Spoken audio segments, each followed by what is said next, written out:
ہر مسلمان کی یہ خواہش ہوتی ہے کہ وہ اپنے رب سے دعائیں مانگے تو وہ دعائیں قبول ہو جائیں، لیکن اللہ مالک کی حکمت اور اس کا علم کامل ہے، وہ کبھی دعائیں قبول ہو جاتی ہیں اور کبھی انسان انتظار کرتا رہتا ہے، دعائیں قبول نہیں ہوتی،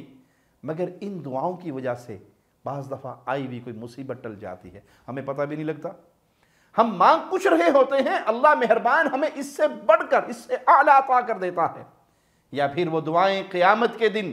نیکیوں کے ڈھیر کی صورت میں ہمیں دی جائیں گی۔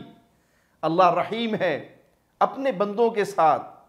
وہ معاملہ کرتا ہے جو اس بندے کے لیے بہتر ہو، اسے وہ عطا کرتا ہے جو اس بندے کے لیے بہتر ہے۔ مگر دو دعائیں ایسی ہیں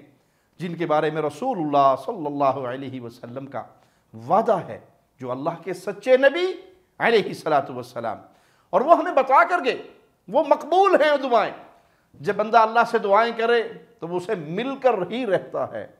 اور وہ پہلی دعا سورۃ فاتحہ میں ہے، اہدنا الصراط المستقیم صراط الذین انعمت علیہم غیر المغضوب علیہم ولا الضالین۔ اے اللہ ہمیں سیدھا راستہ دکھا، ان لوگوں کا راستہ جن پر تیرا انعام ہوا، انبیاء، صدیقین، شہداء، صالحین، نہ کہ ان کا راستہ جن پر تیرا غضب نازل ہوا، یہود اور ان کے راستے پر چلنے والے جو علم سیکھ کر عمل نہیں کرتے تھے، نہ ان کا راستہ جو گمراہ ہوئے نصارہ، اور ان کے راستے پر چلنے والے کون تھے؟ جو علم سیکھتے ہی نہیں تھے اور اپنی طرف سے بدعات ایجاد کرتے تھے اور گمراہ ہو گئے۔ غور و فکر کے ساتھ ان خوبصورت دعائیہ الفاظ کو مانگنے کی اللہ ہمیں توفیق دے، تو ہم اللہ سے سب سے بڑھ کر جو چیز مانگے وہ ہدایت مانگے، جس سے یہ دنیا بھی سنور جائے گی اور آخرت بھی سنور جائے گی۔ سورۃ فاتحہ کی یہ کلمات اور یہ دعائیں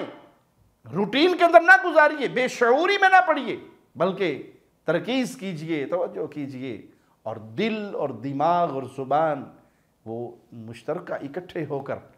شعور کے ساتھ اپنے اللہ کو پکارے اور اللہ سے ہدایت مانگے۔